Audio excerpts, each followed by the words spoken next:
today's video is how I put myself first as a mom.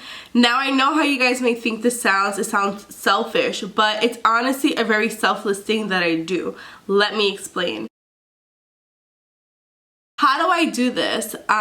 Basically it's by intention. You have to have the intent every single day to put yourself first, to fill up your cup, and then once you do that, you could give and give and give, and it doesn't drain you, and you don't end up feeling sad at night, overthinking, or even burnt out. You won't be burnt out. And this is not something that has to take the entire day or days on end. This is like random 5 to 10 minutes throughout your day that you have, and you have to be intentional about this. You can't just say, oh, I'm so busy, I don't have time for this, because then you're not gonna have time for it. So as I showed you guys, I meditated, I made my coffee, I journaled, I even stretch sometimes, but sometimes I do that with my son. And I also spend time with myself at night. Now, let me explain how I get this in throughout my day, because like I did mention, I have a very, very busy life at this time. The season of my life is very busy.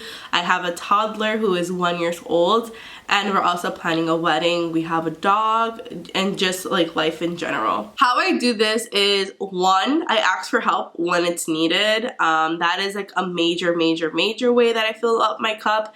For instance, how I'm filming this video right now, my son is not napping. He's actually with his grandma while I could film this video, and that's awesome. If you guys have a support system around you, I will utilize it. Or you can pay or hire somebody, and if you're unable to do that, then I would suggest you take time out when your child is napping at nighttime when they go down for bed. I know the newborn stage is kind of hard because it's all over the place, but eventually they will have a rhythm to them, and you will learn it. And literally, you guys, even a minute you give to yourself, you need it, you deserve it.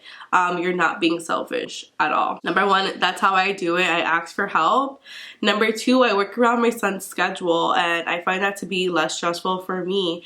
Yes, for certain things he works around my schedule. For instance, if we have a party to go to, but other than that, day to day, we're working around his schedule. So usually most children, they will start developing a routine, and it's our job to find the cues in those routines and try to stick to them. You can also make the routine for your child, and they will most likely be guided with that. But my kid is, I don't know, it's been a little difficult for him to have a routine, so we just follow his routine, and it's been pretty steady for the past few months. And what I want to tell you guys is, with children, their routines change so much, so just bear with them. It could be every couple of weeks or to every couple of months. So far, we've been on this routine for about 2 months, which has been great because I got accustomed to it, and now I know when to fit in my own time. So let me explain. During nap time, I take time for myself instead of always doing housework. I would always do housework during nap time. So I make time for myself during his nap time, whether his nap time be 30 minutes to 2 hours. It varies. I always give myself at least the 30 minutes. So sometimes it ends up being that I have the time to myself, and he wakes up and I'm like, damn, I didn't get to clean, I didn't get to do the dishes or prep dinner. But at the end of the day, I filled up my cup, and I'm gonna have more patience. I'm gonna be a better mom. I'm gonna be a happier person, and I'm just gonna be able to give more of myself to him and to my family and to the people around me, and even to myself. So it's fair. So you need to not always put other things before you, but that doesn't mean that you don't have to get those things done. Like for me, having a clean home, having a home cooked meal, and our laundry done, that really keeps me sane. But at the same time, me meditating, me journaling, me drinking my cup of coffee in peace, quiet, like I can think, and just like, for instance, watching YouTube videos or creating content, that is me time. That is what fills up my cup. So I'm going to do it. And some of those things take me about 2 minutes. Some of them take me 30 minutes to an hour. But I break it up throughout the day. That's just my example for you guys. Whatever fills up your cup, like maybe working out fills up your cup, which I'm gonna actually start doing. But you can fit a workout in maybe before your baby gets up for the day, or after work, or midday, whatever works for you. So you have to like look into your life and see what works for you, because everything works different for everybody, but we all have a common denominator. So take what resonates, leave what doesn't. Another thing is, honestly, don't feel guilty. Like, mom guilt is real. At least I've experienced it, but I'm trying every day to get better about it because it just takes away. Yes, sometimes mom guilt actually pushes you to be better, but I found in my case, most times it makes me feel icky and not good enough. So leave the guilt behind, and little by little you will adjust and it won't be so pronounced and in your ear. And I know a lot of people mention waking up before your child in order to get time for yourself and peace and quiet, but I'm not a morning person, so that rarely ever happens. I'm more of an evening person, so I'd rather stay up a little bit later to get that time in for myself. It works out fine for me. So just see what type of person you are when you work best. You may be an afternoon person, and during nap time might be your prime time to get done. Like, say if you want to take a shower in the afternoon or have your coffee or read a book, that might be like what works best for you. So like I said, I really want to emphasize, look inward on your schedule, because we all have a schedule, whether we like the schedule or not, and routines, we have it.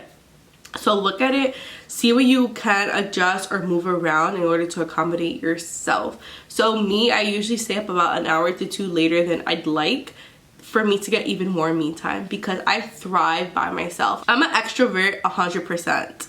Like, I thrive with other people, but I also regroup by myself amazingly as well. So I have, is it called an ambivert? I'm an ambivert actually. So I have to be like in the middle. I stay up later at night to also fill my cup. So during the day, it's during my son's nap time, I take about an hour to myself, and I hope every time I'm like, please let this be a 2-hour nap.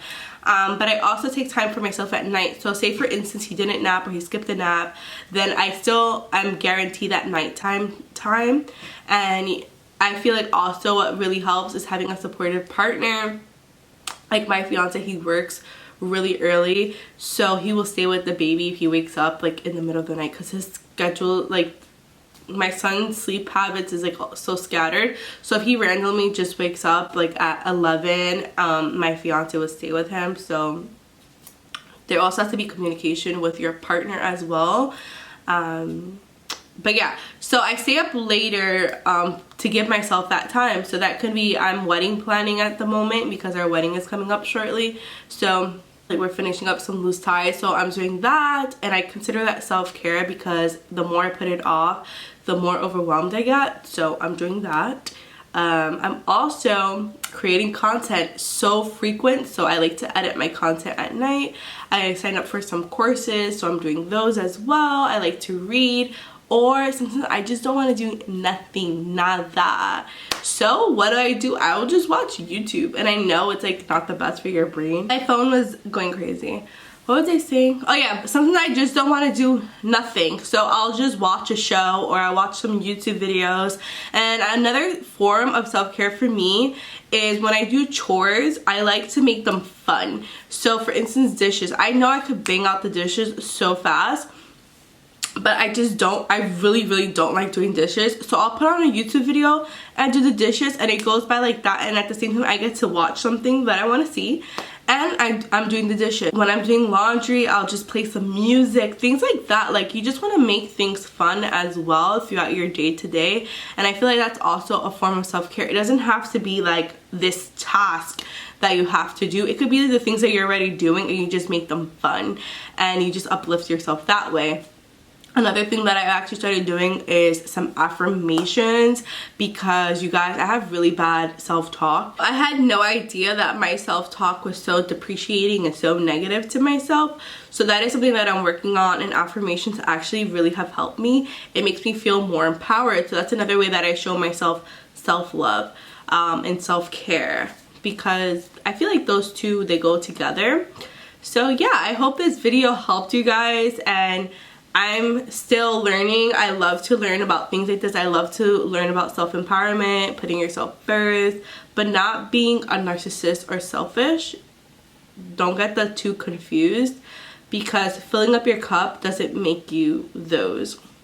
I know for the longest time, it was always kind of like, put people before you, please people, blah, blah, blah. No, fill up your cup and you're gonna be 100 times better to give. Okay? You're not gonna deplete your own cup when you give. And for me, another way actually that I just want to tell you guys this, self-care for myself is doing things for people. And it's not in the sense of being a people pleaser. It's out of the kindness of my heart. If I want to do it, I'll do it. And it makes me so happy and brings me like so much happiness, and I feel so grateful. So you also want to do things throughout your day, even if you have a mundane day, that brings you happiness and joy. And I promise you guys, try this out for 1 week, especially if you're a mom, a stay-at-home mom, and you're gonna feel so much better. Oh, you might also want to do your makeup or actually get dressed for the day. I love wearing comfy clothes. That's why in a lot of my videos I have like a big sweatshirt on or something. I love being comfy. I hope this video helped you guys. Don't forget, comment down below if you have any more tips. Leave it for the other moms. Like and subscribe. I would really appreciate you guys subscribing to my channel. I appreciate you guys watching my video, and I hope you guys get something out of it. I know you guys will actually, because this is kind of like a new thing for me, so I hope it helps you. Thanks so much, and I'll see you guys on Sunday. I hope you guys have a great weekend, and I'll catch you on Sunday. Bye. Oh, I didn't mention in this video, but I make videos every Sunday and Wednesday, so come back to my channel on those days. You can even put the notification bell on, and there will be a video waiting for you.